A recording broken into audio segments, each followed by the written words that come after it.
Hello दोस्तों, मैं नेहा शुक्ला। मैं आज आप लोगों को एक सुहाग गीत सुनाऊंगी।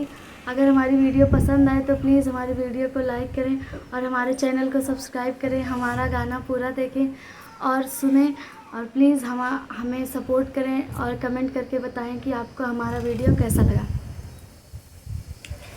निमिया के पेड़ जिनका टाया मोरे बाबा, अरे निमिया के पेड़ जिनका टाया मोरे बाबा, अरे निमिया चिरैयन के बसेरा रे लनवा, अरे निमिया चिरैयन के बसेरा रे लनवा।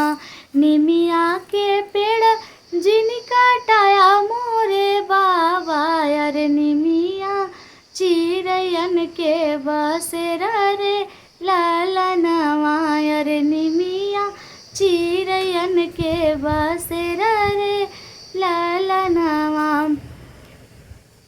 होतै बिहान चिड़ैया उड़ी जई है, अरे चिड़ैया उड़ी जई है, अरे होई जई है निमिया के लरे लनवा, अरे होई जई है निमिया के आके लरे लनवा।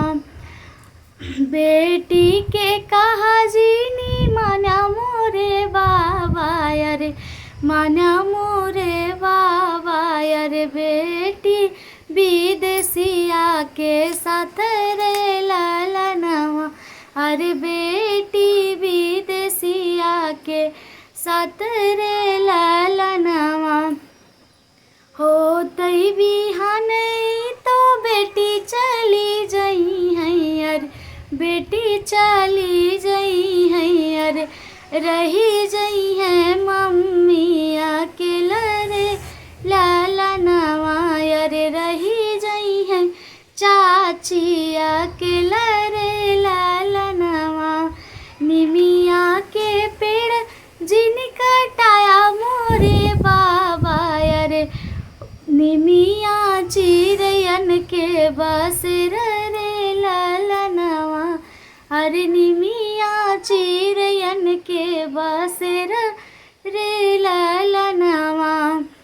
अरे होतै बिहान बेटी चली जई है, अरे बेटी चली जई है, अरे रही जई है भाभी अकेला रे लनवा, अरे रही जई है भाभी अकेला रे लनवा, अरे रही जई है भाभी अकेला रे